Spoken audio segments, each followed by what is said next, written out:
Hello, good evening to all my brothers and sisters in Christ around the world. Welcome to our YouTube channel, Vlogger Yours Truly. God is good all the time and praise the Lord. So atong paghaisgutan karon mao si Saint Michael Archangel. Og mangutana kita sa atong kaugalingon, aduna ba kaha gayoy angel? Dili ka kana kathang isip lamang o imagination sa tao? Makita nato ang angel diha sa Old Testament hangtod sa New Testament, adunay daghang mga verse o chapter nga adunay mga angel. So usa lang natong ihatag mao ang angel nga miadto kang Abraham ug kang Sarah aron pagpahibalo nga manganak sila. So ingon man usab ang duha ka angel nga miadto kang Lot mitabang pagluwas kang Lot sa Sodoma Gomora. Ug ingon man usab diha sa New Testament sa Lucas 1:28 atong makita dinha nga ang anghel nagpahibalo kang Mama Mary nga magmabdo siya, magsabak siya sa anak sa Dios. Angel, aduna gayoy angel, dili lang kay kathang isip lang. So nindot kay kining angel mo kanta, Alleluia, Alleluia, no? Diha sa ato ang panahon sa Pasko sa pagkabanhaw. So nagasaulog kita sa simbahan sa kapistahan ni San Miguel Archangel every September 29. So, Viva Happy Fiesta San Miguel Archangel dito sa JKK Zone 8 Bula. Belong siya sa District 7. Jensen o ingon mo nasab sa Clarin o sa tanang mga parokya nga ang patron si San Miguel Archangel. So, si Saint Michael Archangel, usa kini ka spiritual warrior.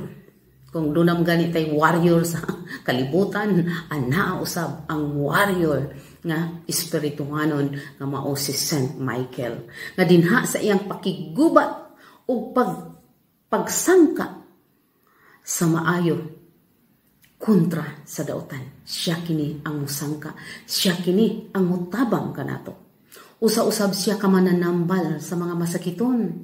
So manghayo kitag panabang ni San Miguel Archangel karong panahona, ilabi na gyud ni ining pandemic nga nahitabo nga dugay na hangtod karon gipangkuyaw-kuyawan pata. Pero ready lang ta.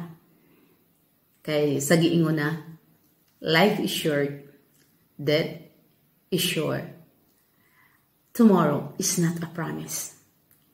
Only God can save us. So, usad kini ka mananambal, masakiton, so mangayo kita ug panabang nga idipinsa kita batok ni ining virus. Ug usa-usab kini siya ka champion sa justice, sa hustisya. Sa ka mga injustice nga gihimo, anaa siya. Siya ang fight ni ini. Haron ang injustice, ma-justice.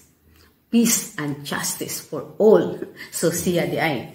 So siya usab ang tigbantay sa simbahan.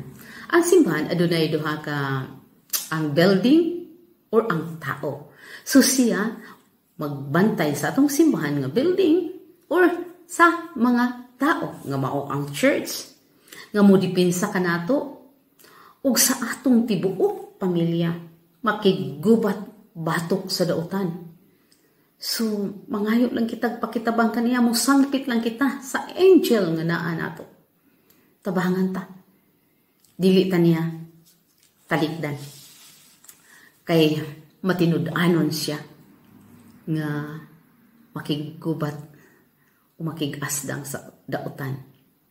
So, siya usab ang gigantihan sa pagkama unungon sa pagkaluyal niya, gihimo niya siyang usa ka pangulo sa tanang mga anghel, si San Miguel Arcangel. So aduna say pangulo sa pikas, mao si Lucifer nga mao na kanaron si Satanas. O ang mga angel nga nagsupport pud niya, mao na pud na ang mga devil.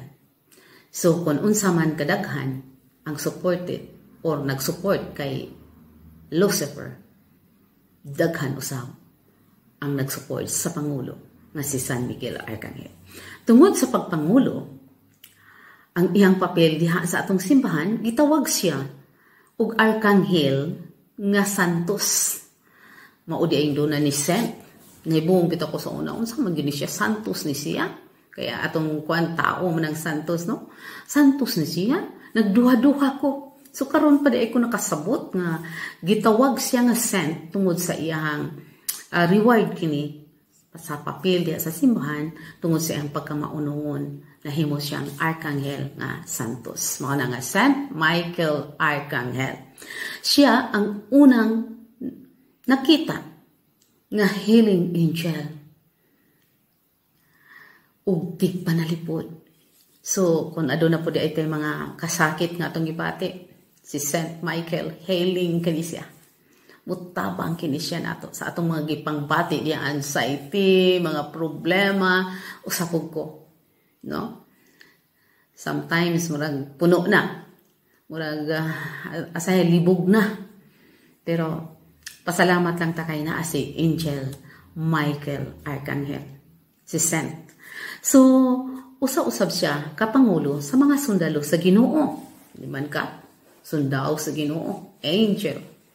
Batok sa puwersa sa dautan. Siya ang makigbatok.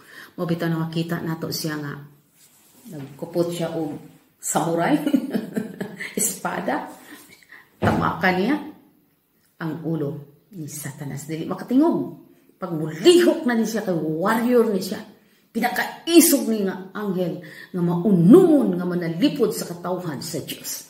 So mga kaigsunan ko ni Kristo ay di ita mabalaka kay naa si Saint Michael Arcangel. So bisan asa di ita sa tibuok kalibutan, di ita mabalaka. Pero kung katapusan ni gyud nato, wag itay mahimo. Ano man, life is short, death is short. Tomorrow is not a promise. God can save us. Uban sa mga anghel. So, diha usab sa New Testament, sa Book of Revelation, si Michael Arcangel, usa ka sundalo sa Dios, batok sa dautan, sa pinadayag. So, naana ba tas pinadayag karon? Kaning nang hitabo nato, naana ba tas sa pinadayag? Ginoo na masayod, kita na lang pod no, mag-study lang ta. Ug mangayo tag panabang, enlighten ta, makahibalo ta. So, siya di ay, siya pod ni ang mangulo sa sundao sa panahon sa pinadayag. So di ta ang mabalaka. Kay gipadalhan kita sa Dios o warrior nga mo'y mulahutay, maunon nga motabang kanato. Sa atong kinabuhi, dili na ako gani nakaibaw kong dunay angel, pero murag layo pa ba? Murag wa pa ko kasabot.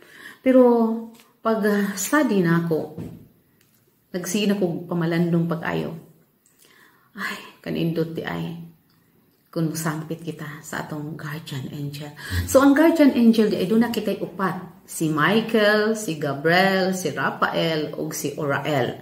Kini sila ang mga guardian angel. So, before magtug or after, mag-ampo kita, kaya doon na kita'y alam po nun sa guardian angel. Atong tudluan ang atong mga kabataan. Kay maupod na ang angel mo ay manalipod sa atong mga bata nga dili panitan mahulog, nga dili gyud maunsa. Kay naa ang angel nga nag-agakay. So, aduna kitay daghang mga experience atong kinabuhi, adunay mga temptation, adunay mga kasuko, naatanan kay tao ta. Pero panahon di ay nga musangpit kita sa atong angel, tabangan ta niya. No? Tabangan ta kay sila ang tigpanalipod kanato. So magpasalamat ta sa Ginoo kay dunay tay mga anghel nga gipadala niya.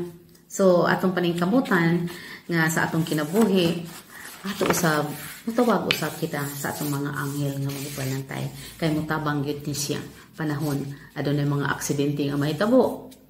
Nya dili madayon ang aksidente or wa ka maunsa na ang anghel nagtabang kanimo. So mayong gabi sa tanan, mga kaigsunan ko ni Kristo. Ayaw ko mo kalimot pag-subscribe sa atong YouTube channel, Vlogger Yours Truly.